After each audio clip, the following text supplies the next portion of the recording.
India England test ಸರಣಿಯ ಮೊದಲ ಪಂದ್ಯದ ಮೊದಲ ದಿನವೇ ಭಾರತ ಮೇಲುಗೈ ಸಾಧಿಸಿದೆ. ಟಾಸ್ ಗೆದ್ದ ಇಂಗ್ಲೆಂಡ್ ಬೌಲಿಂಗ್ ಆಯ್ಕೆ ಮಾಡಿಕೊಂಡಿತು.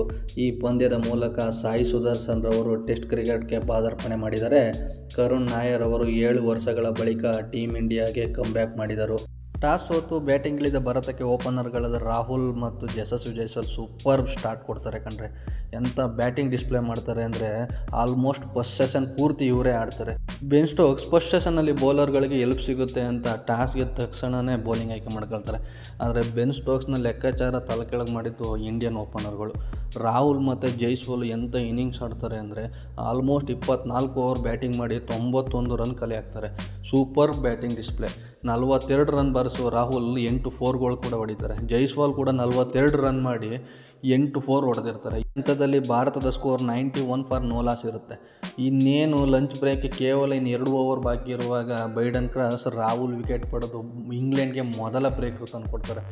ರಾಹುಲ್ ಔಟ್ ಆದ ನಂತರ ಕ್ರೀಸ್ಗೆ ಬರುವ ಡೆಬ್ಯೂಟೆಂಟ್ ಪ್ಲೇಯರ್ ಸಾಯಿ ಸುದರ್ಶನ್ ರವರು ತಮ್ಮ ಪಾದಾರ್ಪಣೆ ಪಂದ್ಯದಲ್ಲಿ ಉತ್ತಮ ಪ್ರದರ್ಶನ ನೀಡುವಲ್ಲಿ ವಿಫಲರಾಗ್ತಾರೆ ಕಣ್ರೆ. ಕೇವಲ 0ಗೆ ಔಟ್ ಆಗುವ ಮೂಲಕ ಇಂಗ್ಲೆಂಡ್ಗೆ 2ನೇ ವಿಕೆಟ್ ಸಿಗುತ್ತೆ. ಈ ಹಂತದಲ್ಲಿ ಭಾರತದ ಸ್ಕೋರ್ 92 ಫಾರ್ 2. ಈ ಸಮಯದಲ್ಲಿ ಎರಡೂ ತಂಡಗಳು ಲಂಚ್ ಬ್ರೇಕ್ ತಗೊಳ್ತದೆ. ಫಸ್ಟ್ ಸೆಷನ್ನಲ್ಲಿ ನಾಟ್ಔಟ್ ಆಗಿದ್ದ ಯಶಸ್ವಿ ಜೈಸ್ವಾಲ್ ಜೊತೆಲಿ ಕ್ಯಾಪ್ಟನ್ ಶುಭ್ಮನ್ ಗಿಲ್ ಜೊತೆಯಾಗ್ತಾರೆ.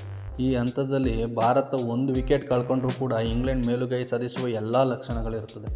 ಆದರೆ ಈ ಯಂಗ್ ಇಂಡಿಯನ್ ಜೋಡಿ ಇಂಗ್ಲೆಂಡ್ಗೆ ಯಾವುದೇ ಅವಕಾಶನೇ ಕೊಡೋದಿಲ್ಲ. ಸೂಪರ್ ಬ್ಯಾಟಿಂಗ್ ಆಡ್ತಾರೆ. ಸೆಕೆಂಡ್ ಸೆಷನ್ ಪೂರ್ತಿ ಈ ಜೋಡಿನೇ ಬ್ಯಾಟಿಂಗ್ ಮಾಡಿ ಒಂದೇ ಒಂದು ವಿಕೆಟ್ ಕೂಡ ಇಂಗ್ಲೆಂಡು ಕೊಡೋದಿಲ್ಲ. ಶುಭ್ಮನ್ ಗಿಲ್ ಮತ್ತು ಯಶಸ್ವಿ ಜೈಸ್ವಾಲ್ ರವರ ಸೂಪರ್ ಪಾರ್ಟ್ನರ್ಶಿಪ್ನ ನಡುವೆಯೇ ಯಶಸ್ವಿ ಜೈಸ್ವಾಲ್ ತಮ್ಮ ಶತಕವನ್ನು ಕೂಡ ಪೂರೈಸ್ತಾರೆ. ಇದೇ ಮೊದಲ ಬಾರಿಗೆ ಇಂಗ್ಲೆಂಡ್ನಲ್ಲಿ ಟೆಸ್ಟ್ ಆಡುತ್ತಿರುವ ಯಶಸ್ವಿ ಜೈಸ್ವಾಲ್ ತಮ್ಮ 5ನೇ ಶತಕವನ್ನು ಪೂರೈಸ್ತಾರೆ. ಯಶಸ್ವಿ ಜೈಸ್ವಾಲ್ ತಾವು ಟೂರ್ ಮಾಡಿರುವ ಎಲ್ಲ ದೇಶಗಳ ವಿರುದ್ಧ ಮೊದಲ ಪಂದ್ಯದಲ್ಲೇ ಉತ್ತಮ ಪ್ರದರ್ಶನ ನೀಡಿರುವ ದಾಖಲೆ ಹೊಂದಿದ್ದ ಯಶಸ್ವಿ ಜೈಸ್ವಾಲ್ ಈ ಪಂದ್ಯದಲ್ಲೂ ಕೂಡ ಶತಕ ಸಿಡಿಸುವ ಮೂಲಕ ಆ ದಾಖಲೆಯನ್ನು ಹಾಗೆ ಮುಂದುವರಿಸುತ್ತಾರೆ. ಶುಭ್ಮನ್ ಗಿಲ್ ಕೂಡ ಆಕರ್ಷಕ ಹಾಫ್ ಸೆಂಚುರಿ ಸಿಡಿಸಿ ಮಿಂಚ್ತಾರೆ.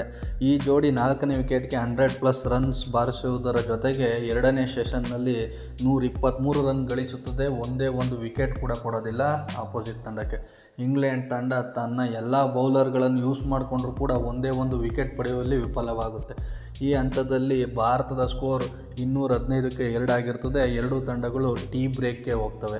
3ನೇ ಸೆಷನ್ನ 2ನೇ ಓವರ್ನಲ್ಲಿ ಬೆನ್ ಸ್ಟೋಕ್ಸ್ ಯಶಸ್ವಿ ಜೈಸ್ವಾಲ್ರನ್ನು ಕ್ಲೀನ್ ಬೌಲ್ಡ್ ಮಾಡುವ ಮೂಲಕ ಭಾರತದ 3ನೇ ವಿಕೆಟ್ ಪತನವಾಗುತ್ತದೆ. 3ನೇ ವಿಕೆಟ್ಗೆ ಶುಭ್ಮನ್ ಗಿಲ್ ಜೊತೆ 129 ರನ್ಗಳ ಜೊತೆಯಾಟವೂ ಕೂಡ ಇಲ್ಲಿ ಬ್ರೇಕ್ ಆಯಿತು. ಈ ಹಂತದಲ್ಲಿ ಯಶಸ್ವಿ ಜೈಸ್ವಾಲ್ 159 ಎಸೆತಗಳಲ್ಲಿ 16 4 1 6 ಮೂಲಕ 101 ರನ್ ಗಳಿಸಿ ಔಟ್ ಆಗ್ತಾರೆ. ಜೈಸ್ವಾಲ್ ಔಟ್ ಆದಮೇಲೆ ಬ್ಯಾಟಿಂಗ್ ಬರೋದು ರಿಷಬ್ ಪಂತ್ ಮತ್ತು ಶುಭ್ಮನ್ ಗಿಲ್ 3ನೇ ಸೆಷನ್ನಲ್ಲಿ ಭಾರತದ ಯಾವುದೇ ವಿಕೆಟ್ಗಳು ಬೀಳದಂತೆ ನೋಡ್ಕೊಳ್ತಾರೆ. ಈ ಹಂತದಲ್ಲಿ ಶುಭ್ಮನ್ ಗಿಲ್ ನಾಯಕನಾಗಿ ತನ್ನ ಮೊದಲ ಪಂದ್ಯದಲ್ಲೇ ಶತಕ ಸಿಡಿಸ್ತಾರೆ. ಶುಭ್ಮನ್ ಗಿಲ್ ಟೆಸ್ಟ್ ತಂಡದ ನಾಯಕನಾಗಿ ಆಯ್ಕೆಯಾದಾಗ ತುಂಬ ಟೀಕೆಗಳು ಬಂದಿರ್ತವೆ. ಈ ವ್ಯಕ್ತಿ ಔಟ್ಸೈಡ್ ಏಷ್ಯಾದಿಂದ ಉತ್ತಮ ಪ್ರದರ್ಶನ ಬಂದಿರುತ್ತಿಲ್ಲ. ಅದರಲ್ಲೂ ಇಂಗ್ಲೆಂಡ್ ಪ್ರವಾಸದಲ್ಲಿ 3 ಪಂದ್ಯಗಳಿಂದ ಕೇವಲ 86 ರನ್ ಗಳಿಸಿರುವ ಶುಭ್ಮನ್ ಗಿಲ್ ನಾಯಕತ್ವವನ್ನು ಯಾವ ಥರ ಮಾಡ್ತಾರೆ, ಅವ್ರ ಬ್ಯಾಟಿಂಗ್ ಪರ್ಫಾರ್ಮೆನ್ಸ್ ಯಾವ ಥರ ಇರುತ್ತೆ ಅಂತ ಎಲ್ಲರಲ್ಲೂ ಕೂಡ ಕುತೂಹಲ ಇರುತ್ತೆ. ಆದರೆ ಶುಭ್ಮನ್ ಗಿಲ್ ಈ ಪಂದ್ಯದಲ್ಲಿ ಶತಕ ಬಾರಿಸುವ ಮೂಲಕ ಎಲ್ಲ ಪ್ರಶ್ನೆಗಳಿಗೂ ಉತ್ತರ ನೀಡಿದ್ದಾರೆ. ಇದರ ಜೊತೆಗೆ ಭಾರತ ತಂಡದ ಫ್ಯೂಚರ್ ಕೂಡ ಮುಂದೆ ಚೆನ್ನಾಗಿರುತ್ತೆ ಅನ್ನೋದನ್ನು ಕೂಡ ನಮ್ಮ ಕಣ್ಮುಂದೆ ಇವಾಗ ಕಾಣ್ತಾ ಇದೆ.